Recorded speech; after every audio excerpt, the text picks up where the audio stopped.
¿Qué tal? Muy buenas, bienvenidos una jornada más a las pantallas de Radio Televisión Marbella, a esta serie de programas especiales, como les hemos venido contando en estos días y como han podido ver, por aquí han ido pasando todos los candidatos y candidatas a la alcaldía de Marbella en esos comicios del próximo domingo, del próximo 28 de mayo. Y hoy, última cita, nos acompaña Ángeles Muñoz, la candidata del Partido Popular. Ángeles Muñoz, ¿qué tal? Muy buenas. Encantada de estar aquí. Muchísimas gracias por estar con nosotros. Bueno, pues vamos a empezar a desglosar, si le parece, algunos asuntos relacionados con el programa electoral. Vamos a empezar por un tema que ya hemos preguntado a muchos candidatos, un tema común de Marbella, probablemente con otros muchos municipios. Un problema, el de la vivienda, el del acceso a la vivienda. Háblenos un poquito de las medidas que contemplan para favorecer ese acceso a la vivienda. Bueno, nosotros hemos trabajado en el tema de vivienda desde el primer momento. O sea, otros candidatos han decidido que es un problema que afecta a muchas personas y se han puesto a hablar de vivienda en las últimas semanas. Nosotros aprobamos y tenemos de manera definitiva aprobado nuestro plan de vivienda, que va a permitir que en Marbella pues tengamos, tanto dentro del ámbito de suelos privados como de suelos públicos, la posibilidad de hacer y de sacar adelante en los próximos 4 años más de 700 viviendas que se van a unir a las 200 que ya se han llevado a cabo, a las viviendas de protección pública en tema de alquiler que se sacan ahora, y que yo creo que fundamentalmente va muy ligado a la falta de suelo que ha tenido esta ciudad, a las circunstancias que se han dado. O sea, Marbella es una ciudad que tiene ahora mayor demanda porque hay un número importante de personas que vienen a residir con nosotros y por lo tanto el precio de la vivienda sube, y que por supuesto mientras que no tengamos posibilidad de sacar adelante nuevas promociones porque tengamos nuevos suelos que permitan esas construcciones, pues es muy complicado. Pero tengan ustedes la absoluta tranquilidad que, al igual que hemos sido capaces de darle la vuelta al mapa sanitario, que le hemos dado la vuelta a todas las infraestructuras necesarias, también se va a dar salida a nuestro tema de vivienda. Hay otro elemento de infraestructuras que son los aparcamientos, otro problema endémico. Una vez más es un problema que seguramente pues no sucede solo en Marbella, sino también en otros muchos municipios, pero también aquí. Háblenos de soluciones para el problema del aparcamiento. Bueno, aparcamiento que nosotros hemos tomado muy en serio desde el principio de esta legislatura. Es verdad que esta legislatura ha sido anómala. O sea, esta legislatura, con una pandemia de por medio, con 2 años la gente encerrada, con lo que sucedió después de la pandemia, que es que se nos olvida cómo subieron los precios de manera escandalosa en todo lo que eran los materiales, el tema del transporte público por el tema de los combustibles. La verdad es que no ha sido fácil, pero ahí está. O sea, en esta legislatura se han construido 2.000 plazas de aparcamiento, 2.000 plazas de aparcamiento públicos. Y estamos hablando de aparcamientos que van desde Guadalmina hasta Las Chapas. Todo el término municipal. Ayer, antes de ayer, sacábamos adelante y se abría el aparcamiento de calle Doha, que son otros 160 plazas de aparcamiento, y nuestro programa, no diciendo vamos a hacer un plan de aparcamiento, es que al final cuando tú te presentas a unas elecciones, tú también tienes que tener un recorrido y una credibilidad. Muchos de los candidatos que yo veo cuáles son sus programas y que es la carta a los Reyes Magos, es que no saben ni de lo que están hablando. O sea, no tienen ni idea de cómo se tramita un aparcamiento o cómo se tiene que llevar a cabo o dónde se tienen que ubicar. Y los que han tenido responsabilidades de gobierno en otros momentos y ahora se presentan a unas elecciones, es que no hicieron ni una sola plaza de aparcamiento. Bueno, es que no hicieron nada, pero aparcamiento tampoco.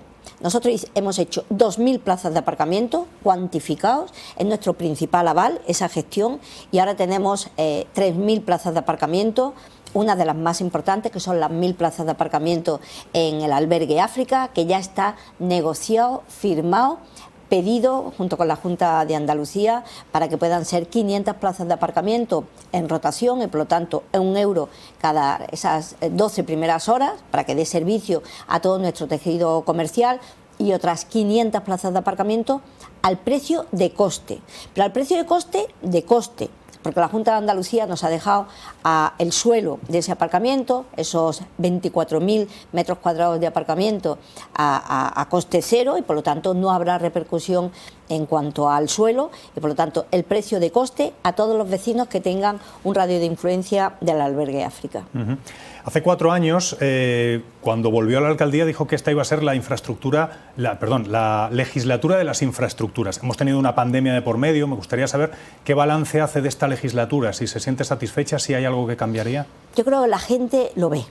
O sea, mira, los vecinos saben perfectamente todo lo que se ha hecho en pandemia. Esta legislatura ha venido marcada por esa pandemia. O sea, yo pensaba que después del año 19, que había sido un año espectacular en ocupación hotelera, en crecimiento económico, íbamos a tener las herramientas necesarias para sacar adelante todas esas infraestructuras, teniendo además, como teníamos, una Junta de Andalucía pues al lado de los intereses de Marbella, pero desgraciadamente, claro, las prioridades se truncaron y tuvimos la pandemia como principal preocupación. Pero es verdad que en el año y medio que ha restado de esa pandemia se ha hecho muchísimo. O sea, yo creo que los vecinos saben perfectamente el esfuerzo que se ha hecho, cómo se preparó todo, cómo se le ha dado la vuelta al mapa sanitario. Es que eso cualquier vecino es consciente del esfuerzo que se ha hecho en materia sanitaria, en equipamientos sanitarios, en el tema de los 2 institutos, en la Escuela Oficial de Idiomas, en el tema de la Biblioteca Central, la residencia de mayores que está en ejecución, esos 2.000 aparcamientos, las calles que se han remodelado enteras de manera integral. O sea, se ha hecho mucho esfuerzo, se ha hecho un gran trabajo. Y yo desde aquí solamente le puedo reconocer a mis compañeros, al resto del equipo de gobierno, el gran esfuerzo que han hecho en estos 4 años. Se han dejado la piel, literalmente, que en pandemia estábamos desde las 8 de la mañana en el ayuntamiento y cada uno en sus obligaciones para dar cuenta de esos decretos que iban cambiando y que se iban modificando según iba avanzando la pandemia, y que han sido capaces de poner todos los cimientos para que cuando hemos salido de la pandemia lo hayamos hecho mucho más fuerte.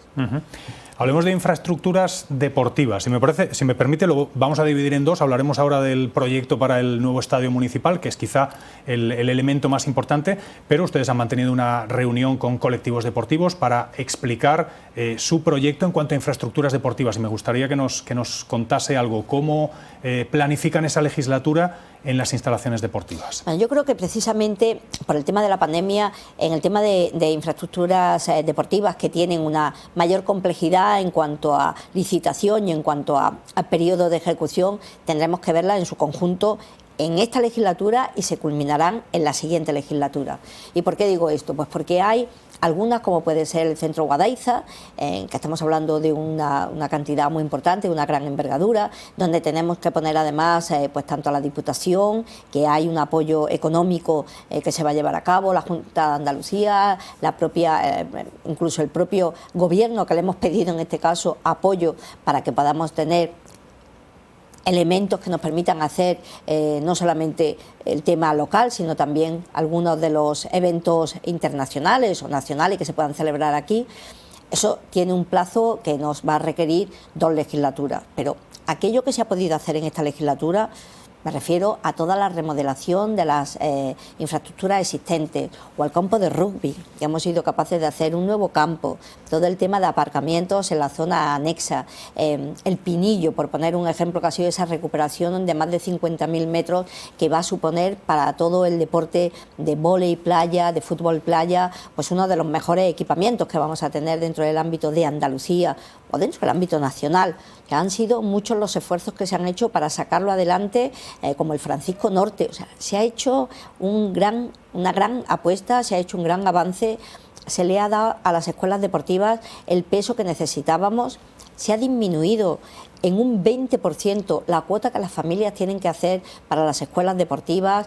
En fin, yo creo que hay mucho en el tema de deporte, porque creo que además el deporte es una de las grandes alegrías que tiene Marbella, y por lo tanto yo, cuando tuvimos esa reunión para poder contarles nuestro proyecto con los deportistas, con Marca Marbella, con los clubes, a mí me resultó muy gratificante que se dieran cuenta del gran esfuerzo que se había hecho también en deportes.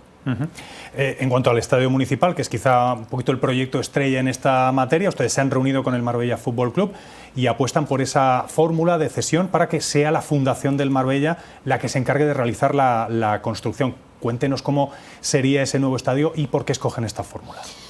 Bueno, en este caso el equipo de gobierno tuvo que verse abocado por el tema de seguridad, fundamentalmente, de acelerar algo que se tenía que llevar a cabo, ¿no? Toda construcción tiene una vida útil. Ese estadio pues tenía la vida que ha tenido durante este tiempo, cuando vimos que había un problema de seguridad ante todo, o sea, por encima de cuestión política, de oportunidad, está la seguridad de aquellos que iban al estadio. Decidimos sacar adelante, cerrarlo y sacar todo el tema de la tramitación. Y es verdad que en este caso yo le agradezco a Esteban Granero, que ha sido y que es un interlocutor absolutamente serio, fiable, una persona que cumple con los compromisos que se le han marcado. Vino para decirnos que ellos estaban interesados en hacer la construcción de todo el tema y la renovación del estadio. Le pedimos una serie de documentación y sobre todo que acreditara que tenían la capacidad económica para sacarlo adelante. Lo han hecho, han presentado toda la documentación y a mí me parece que puede ser una estupenda alianza, porque el Marbella, no solo porque haya tenido un estupendo resultado deportivo, sino porque creo que es el equipo que todo el mundo, bueno, pues es el equipo de referencia. Creo que puede ser muy bueno que pueda tener su propio estadio, que nosotros además complementemos, que creo que en el tema del aparcamiento también ahí el ayuntamiento necesita un número de plazas para poner a disposición de todos los vecinos, pero que en definitiva podamos tener unas estupendas instalaciones, y si la financiación viene por su parte, porque lo tienen, en fin, asegurado, ese dinero puede ir destinado a otras instalaciones, a otros equipamientos, que al final es dinero público, dinero de todos, y tenemos que sacar la mayor rentabilidad. Otro tipo de infraestructuras siempre importantes en Marbella, las educativas y las sanitarias. En una legislatura en la que salimos de pandemia, ya lo hemos citado. Cuéntenos qué balance hace de estos 4 años y qué planes tiene en este tipo de infraestructuras para los próximos 4. Bueno, yo creo que en el tema educativo siempre me dicen mis compañeros, los de la Junta de Andalucía, no, los consejeros, el propio presidente, me dicen, hay que ver Marbella, se lo lleva todo. Y yo le digo, presidente, y a los consejeros igual, se lo lleva todo porque es que antes no se ha llevado nada. En esta legislatura se han hecho a la vez 2 institutos. El de, como sabéis, el de la Azucarera, el de San Pedro, que está ya operativo y en funcionamiento, y el de las Chapas, que estará en funcionamiento en el siguiente curso escolar. Y creo que eso para Marbella pues era absolutamente necesario, y estamos viendo con las AMPAs, con el Consejo Escolar, dónde tenemos que tener nuevas instalaciones y nuevos equipamientos educativos. Nosotros sabíamos que en el tema de la Escuela Oficial de Idiomas era un clamor, donde no era apto para una ciudad como Marbella. Estamos encantados de ver cómo se ha multiplicado la superficie y la calidad de esa enseñanza. Tenemos también, y se ha terminado en esta legislatura, esa biblioteca central que está teniendo tan buena acogida. O sea, tenemos muchísimas visitas, abierto, como sabéis, 365 días al año, sobre todo en la zona de estudio. Y yo, que siempre he estudiado en biblioteca, lo tengo que decir, porque normalmente en tu casa tienes a tu hermana, la tele, en fin, tienes millones de cosas, y si te quieres centrar en estudiar, en sacar adelante unos exámenes, un parcial, unas oposiciones, está bien que tú tengas tu mentalidad y que estés concentrada estudiando. Y yo siempre he estudiado en biblioteca. Cuando tenía la necesidad de estudiar, siempre estudiaba en biblioteca, por lo tanto creo que el haber abierto una biblioteca con ese nivel, los 365 días del año, y además con un horario de apertura amplio para que puedan disfrutar de ella, creo que los vecinos estarán, sobre todo los estudiantes, encantados, porque creo que es un buen equipamiento. Y por supuesto, si me lo permitís, en el tema de equipamiento sanitario, de verdad, mira, no es porque sea médico, no es porque haya vivido una pandemia y haya visto las necesidades que teníamos de espacio, es porque Marbella no se podía permitir ni un minuto más tener un hospital cerrado 13 años. O sea, una obra, imagínate si hubiéramos tenido en pandemia 33.000 metros cuadrados más de equipamiento hospitalario, que los profesionales han tenido que estar anticipándose a lo que venía de la pandemia, haciendo en quirófanos, en pasillos, en habitaciones. O sea, ha sido unas circunstancias dramáticas, y gracias a esa profesionalidad de todos los sanitarios que hemos podido salir adelante, ¿no? En el tema, acordaros de las vacunas que tuvimos que habilitar en el Palacio de Congresos y en la Carpa de San Pedro, zonas amplias, hasta consultas como si fueran box para poder llevar a cabo las vacunas, porque era inviable en las circunstancias en las que teníamos las instalaciones sanitarias. Y por lo tanto, para mí, de verdad, si hay algo que me dicen, bueno, ¿de qué puedes estar más orgullosa en esta legislatura? Pues de haber conseguido hacer partícipe, en este caso a la Junta de Andalucía, de que invirtieran 77 millones de euros en el hospital, que va a ser el mejor hospital de Andalucía, el hospital de referencia, que hayan hecho posible 12 millones de euros más para hacer el aparcamiento del hospital público y gratuito, y que tengamos 5 centros de salud, que es lo que se merece una ciudad con 160.000 habitantes, ¿no? El de San Pedro, el de Ricardo Soriano, la ampliación que vamos a hacer en Nueva Andalucía, la que se está haciendo en Albarizas y la que se está haciendo también el nuevo centro de salud de Las Chapas. Creo que eso es la vuelta de, 180 grados, de tener unas circunstancias que no eran acordes ni con la población, ni para los médicos, ni para los profesionales que no podían atender porque el espacio les comía, o sea, que era imposible. O sea, las consultas se triplicaban. O sea, ya alguna vez contaré cómo se lleva el tema de que tenga muchos más pacientes que espacios para poder pasar las consultas.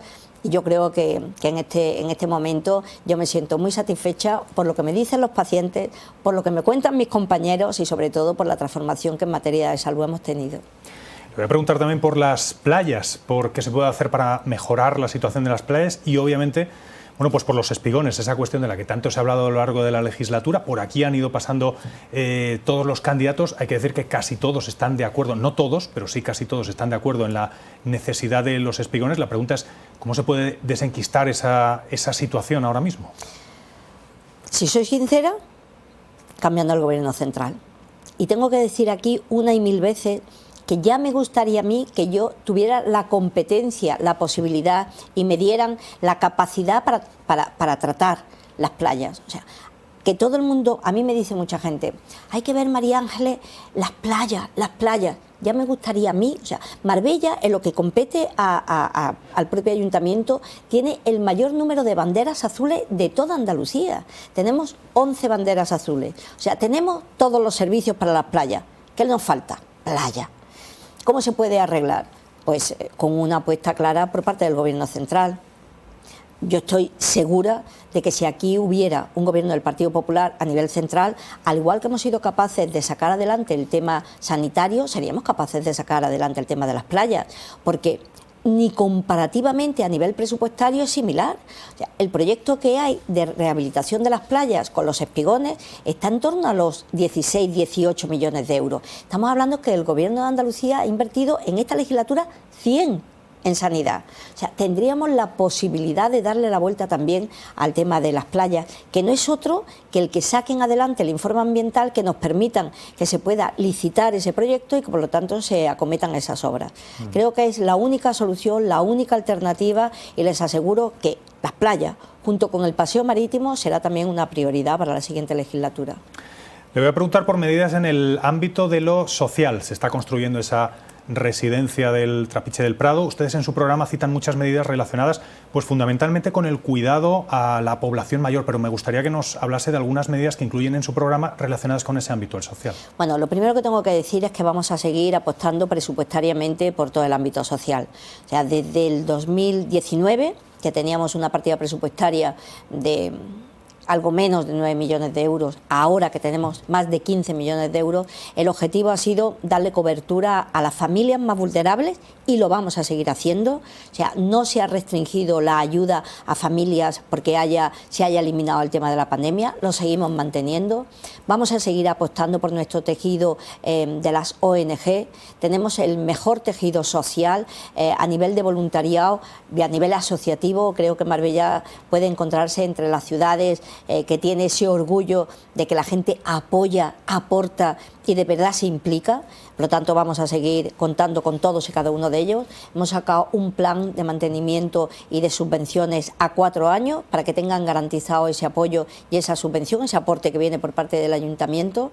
Decirles que por parte de los mayores, que en un momento, pues y en algunas ocasiones son los más vulnerables y a los que más tenemos que atender, aquellos que se encuentran solos, aquellos que tienen, aquellos matrimonios que por un tema de enfermedad, de su patología, pues les resulta difícil el poder hacer las cosas de la casa, el tema de bajar al supermercado, ir a la farmacia.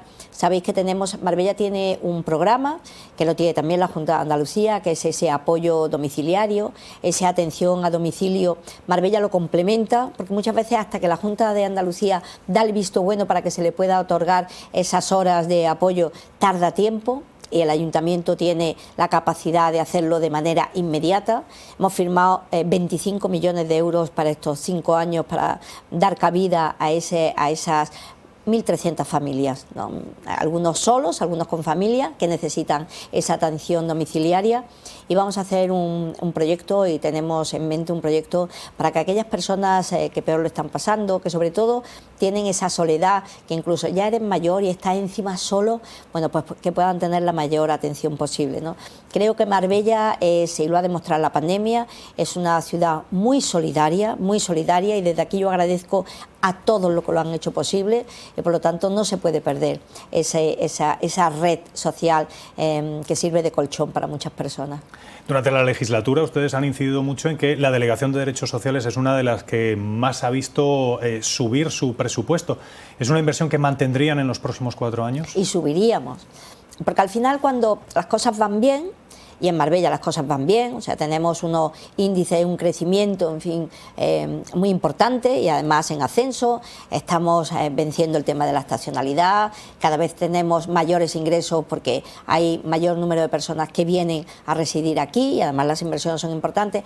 Esas partidas presupuestarias también se tienen que devolver a la sociedad, y por lo tanto yo desde aquí me comprometo que en los próximos 4 años, igual que lo hemos hecho en estos 4 años, el área de asuntos sociales será absolutamente prioritaria. Seguridad. En su opinión, ¿Marbella es una ciudad segura? ¿Qué medidas promueven en este campo? Marbella es una ciudad segura, es cierto, y ahí están los datos. Pero Marbella tiene que tener como objetivo, como prioridad, como parte importante dentro de lo que es su atractivo, la seguridad. Y por eso es verdad que tenemos que seguir avanzando en todos los niveles. Primero, la coordinación con Policía Nacional, porque como sabéis, Policía Local tiene unas competencias limitadas en torno a lo que es la propia normativa, colaboración también, por supuesto, con la Policía Nacional, y desde aquí yo espero que haya un compromiso por parte del Gobierno central, primero para la construcción de la nueva comisaría que ya tiene cedido el suelo, y en segundo lugar para que se suba la categoría de la comisaría que nos permita mayor plantilla de Policía Nacional.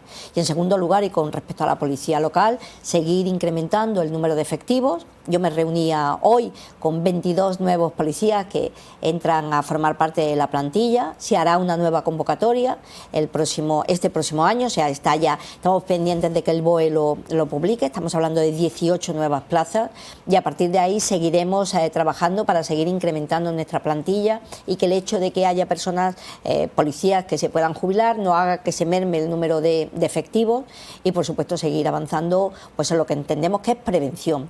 ¿Y qué es prevención? Pues la instalación de videovigilancia, de cámaras que permitan el tener controlado y el poder hacer prevención y resolución de algunos de los delitos, y les aseguro que es muy, muy efectivo, ya, afortunadamente. Por lo tanto, para nosotros el área de seguridad seguirá siendo pues lo que debe de ser en una ciudad como Marbella. Me gustaría hablar también un poco de los distritos de San Pedro Alcántara.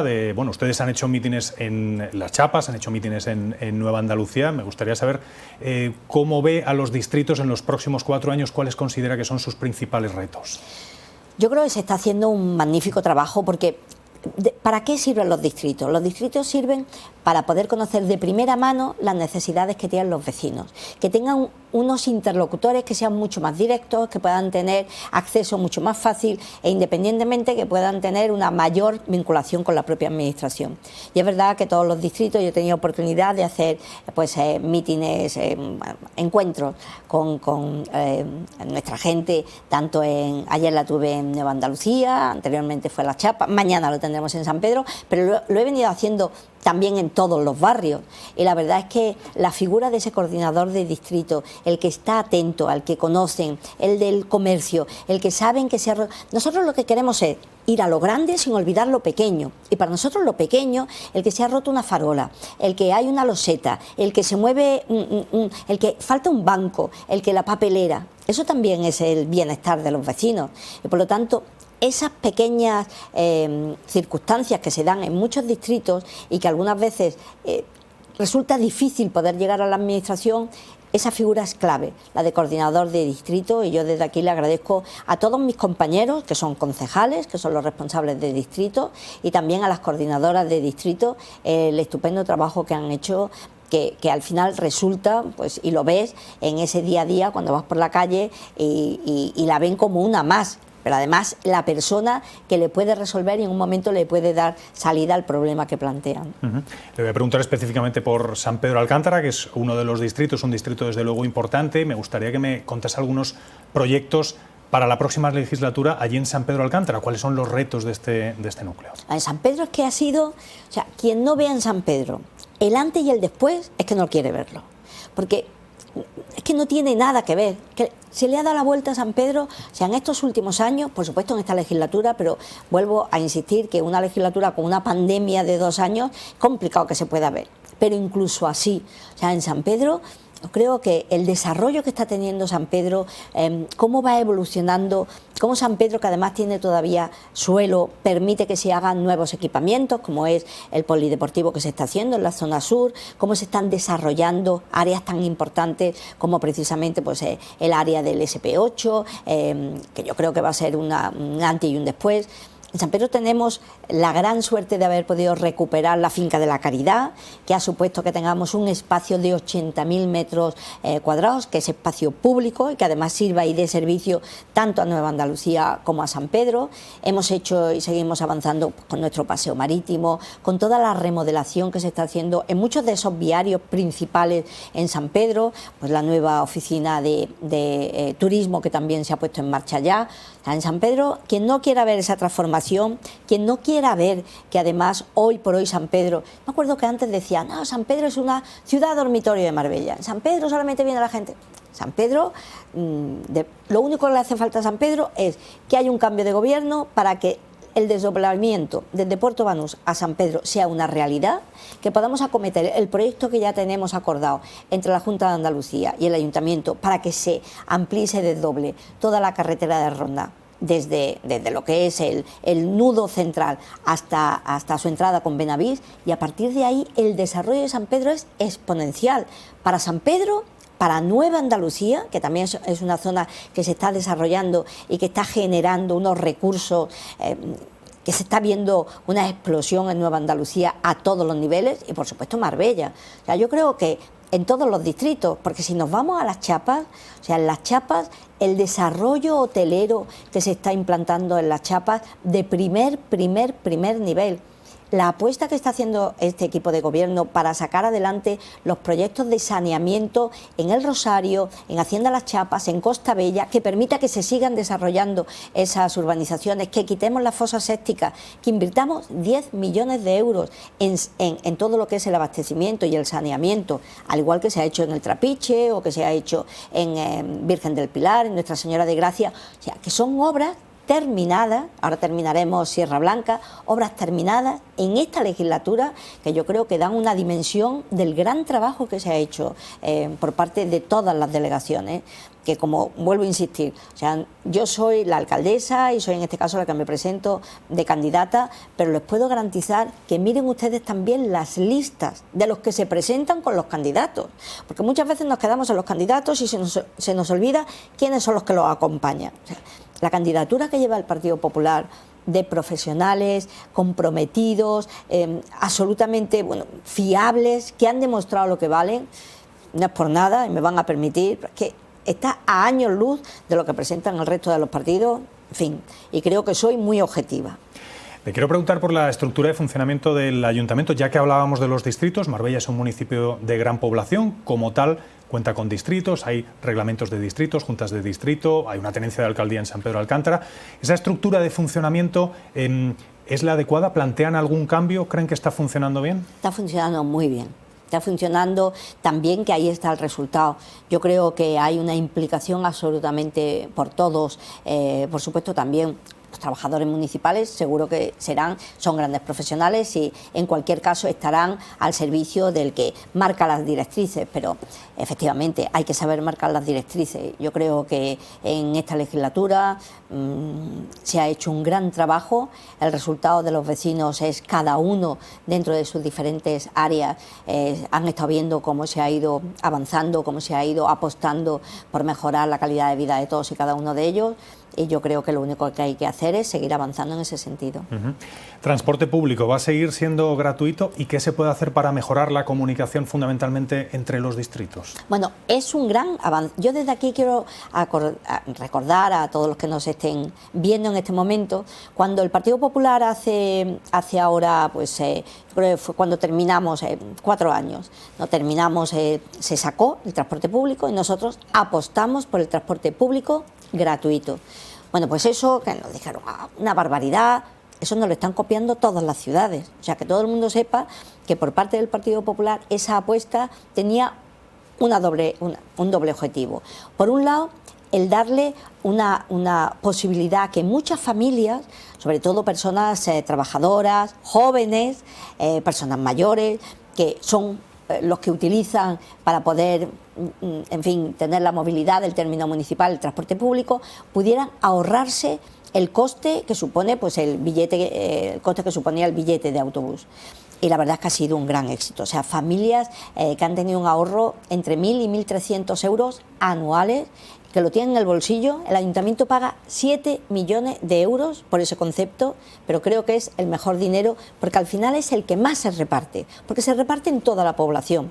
Tenemos prácticamente 80.000 tarjetas de transporte público y creo que es una estupenda medida. Mientras que sea alcaldesa, esta medida que nació del Partido Popular, de este equipo de gobierno, se va a seguir manteniendo. No vamos a quitar el transporte público, pero es cierto que teniendo en cuenta que se ha incrementado muchísimo el número de usuarios del transporte público, hay que apostar más por el número de autobuses, el número de líneas, el número de frecuencia y la cobertura geográfica. Y lo vamos a hacer, vamos a seguir creciendo. Ya se ha hecho, se han puesto algunas líneas más, se ha hecho mayor cobertura, en aquellas que tienen mayor saturación se han duplicado, pero creo que estamos en el momento de que hay una partida presupuestaria anual que vaya incrementando y que podamos seguir mejorando el transporte público. Políticas fiscales, economía, dinero. Hay formaciones que dicen que se pagan muchos impuestos en Marbella. ¿Qué medidas fiscales plantean para el próximo ejercicio? Bueno, no es verdad. No es verdad lo que dicen, porque yo creo que hay muchos servicios que da una ciudad como Marbella y que precisamente pues se pueden sufragar y se pueden llevar a cabo gracias a lo que se paga por parte de aquellos donde fundamentalmente es el IBI, el impuesto que es el impuesto directo que más incide, ¿no?, en lo que es el presupuesto municipal. Pero claro, para que todo el mundo sepa, las escuelas municipales que dan cobertura a casi 6.000 personas, escuelas municipales donde tienen la posibilidad de tener por 6 euros, 7 euros, el tener pues a tu hijo, a tu hija en clases de golf, de tenis, de fútbol, en fin, de todas las modalidades, porque tenemos absolutamente todas las modalidades, cuestión que no existe en otros ayuntamientos.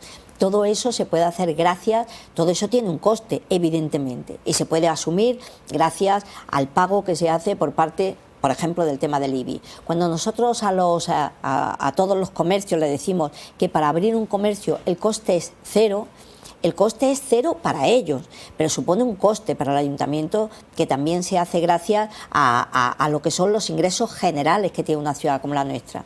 Y desgraciadamente lo que a lo mejor no todo el mundo sabe o todo el mundo no quiere saber es que esta ciudad tiene todavía por delante que hacer frente a una deuda que nos dejaron los anteriores equipos de gobierno, que ha supuesto pues una remora en cuanto a la gestión de nuestros recursos. O sea, tenemos que hacer frente a más de 400 millones, o sea, nos dejaron una deuda de 600 millones. Es verdad que se ha bajado en cantidades muy importantes y ahora mismo tenemos una tercera parte, pero todo eso se ha tenido que ir haciendo frente y hemos tenido que ir pagando, ¿no? Que nos dejaron hasta, yo siempre lo digo porque es que es muy evidente, o sea, que nos dejaran embargados el propio cementerio da idea de que teníamos todos los inmuebles, en fin, todo el patrimonio que tenía esta ciudad, hasta el cementerio, las calles, o sea, el propio consistorio, la calle, la plaza que hay enfrente del propio consistorio también estaba embargada. O sea, las circunstancias de Marbella no han sido fáciles. Yo creo que tenemos, y además ahí lo pueden mirar, cuál es la carga fiscal, y desde luego Marbella está dentro del ranking de la tabla en la zona de las ciudades que menos carga fiscal tienen, y creo que eso también es una buena gestión que se ha hecho dentro del ámbito económico. Modelo turístico, en un momento de salida de la pandemia, de aparente boom turístico, ¿cuál debe ser el modelo que debe seguir Marbella? Las políticas que se deben realizar en este ámbito, en el turístico, las políticas de promoción fundamentalmente. Nosotros tenemos que ir a un sector que es donde más competitivo en Marbella, ¿no? Nuestro sector es un sector de un poder adquisitivo alto, que tiene un gasto alto, que tiene una estancia media alta y que por lo tanto le da mayor rentabilidad al destino. Ese es nuestro nicho, donde nosotros además somos muy competitivos porque hay otros destinos que son para el mismo sector, pero tienen un precio más alto que el que tenemos nosotros. Por lo tanto, ahí somos muy competitivos. Esa es nuestra diana. Y además tenemos la capacidad, verdad que todos los sectores, o sea, todos los destinos turísticos quieren eso, quieren ese tipo de turismo. Pero tenemos nosotros la gran capacidad de haber sido y haber atraído, incluso de haber puesto los cimientos en esa época de pandemia, y ahora, bueno, estamos viendo todos los datos que han ido apareciendo del mes de octubre, noviembre, diciembre, enero, febrero, marzo y abril, que es el último dato que acabamos de tener, donde Marbella aparece como ese sector que rompe la estacionalidad. Es un sector que nunca ha tenido mejores datos desde que se tienen registros, y que yo creo que eso al final, bueno, pues redunda en beneficio de la propia ciudad. Tenemos muy buen sector turístico, que al final son muchos puestos de trabajo, un sector complementario dentro del ámbito de turismo que también aporta un sector dentro del ámbito empresarial, y eso para dar dos datos.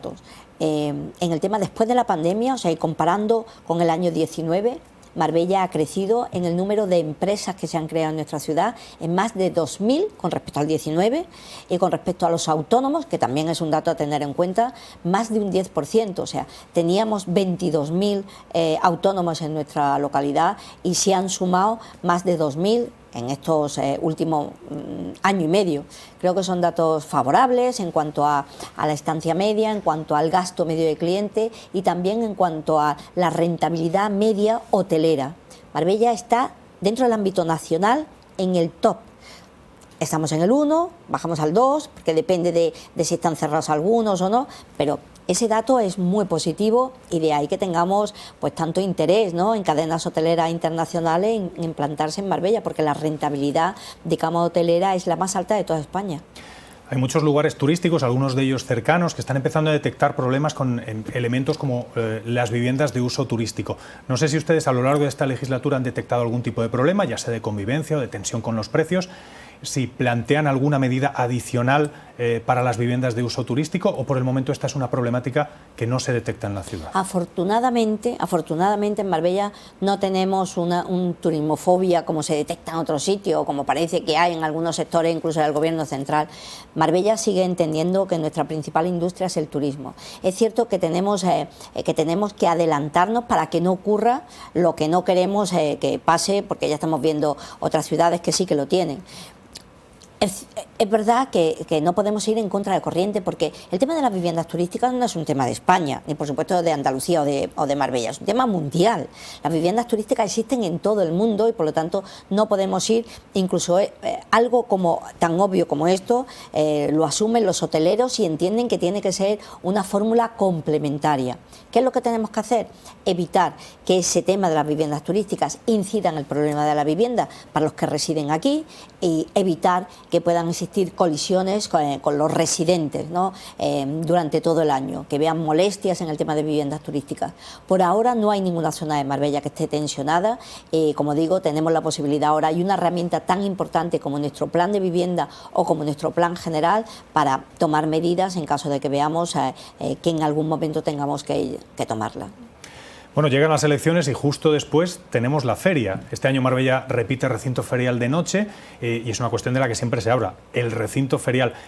¿Para la próxima legislatura plantean la posibilidad de estudiar un recinto ferial que sea estable o cuál es la situación en este Lo que queremos es que ese recinto ferial sea estable, porque al final es suelo que tiene la posibilidad de utilizarse y hemos llegado a acuerdos con los propietarios para que puedan ser equipamiento y por lo tanto puedan compensarse a través de plan general, pues con mayor edificabilidad en otras zonas y que pueda ser un equipamiento que sea polivalente, que no solamente sea para la feria, ¿no?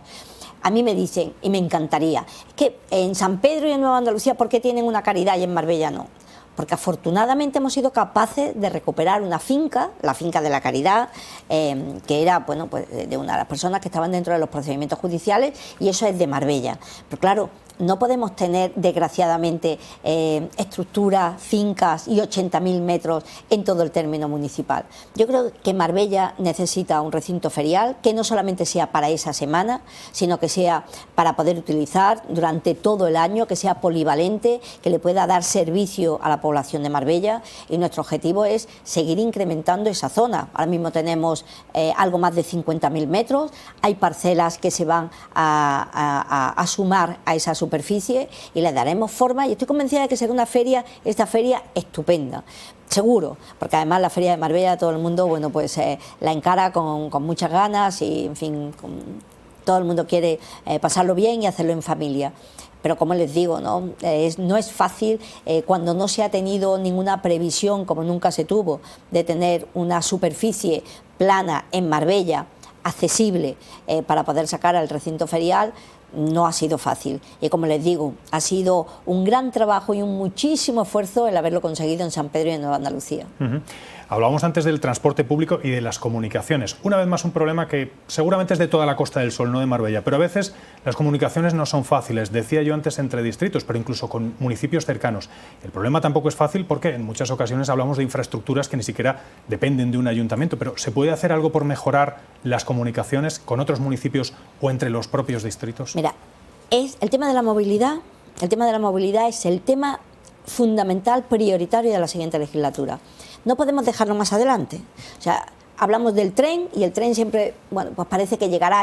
El tema de la movilidad se tiene que abordar de manera inmediata. Es verdad que se tiene que hacer, como bien dice, de manera conjunta, porque la situación que vive la A7, que es nuestra principal arteria, viene muy marcada por los desarrollos de Casares, de Manilva, de Estepona y de Mijas, de Fuengirola. O sea, todo se concentra en la A7. Tenemos que sacar adelante una mayor utilización de la AP7. Es la única posibilidad que tiene toda la Costa del Sol, por supuesto Marbella, pero toda la Costa del Sol, de sacar adelante una movilidad que permita crecimientos acorde con las demandas que nos están llegando. Y eso tendremos que hacerlo no a título individual cada uno de los ayuntamientos, sino de manera conjunta con el propio sector, sentarnos con el Gobierno de España, ver cómo están las condiciones de esa autopista de peaje, el que puedan tener bonificaciones, que se acorte el tema de la concesión, el que tengamos alternativas que permita que el crecimiento haga posible que la utilización de la AP7 y las conexiones de la AP7, que ahora ni siquiera hay una conexión con el hospital, teniendo una infraestructura que da servicio a 600.000 habitantes, pues que se lleve a cabo. O sea, yo estoy seguro, y creo que se va a hacer, Nosotros tenemos que tener ahí una fuerza, una presión, el sector, los ayuntamientos, la propia Junta de Andalucía, la Diputación, y que entendamos entre todos que ese gran equipamiento en torno a la movilidad que es la AP7 de verdad le dé servicio a la ciudadanía.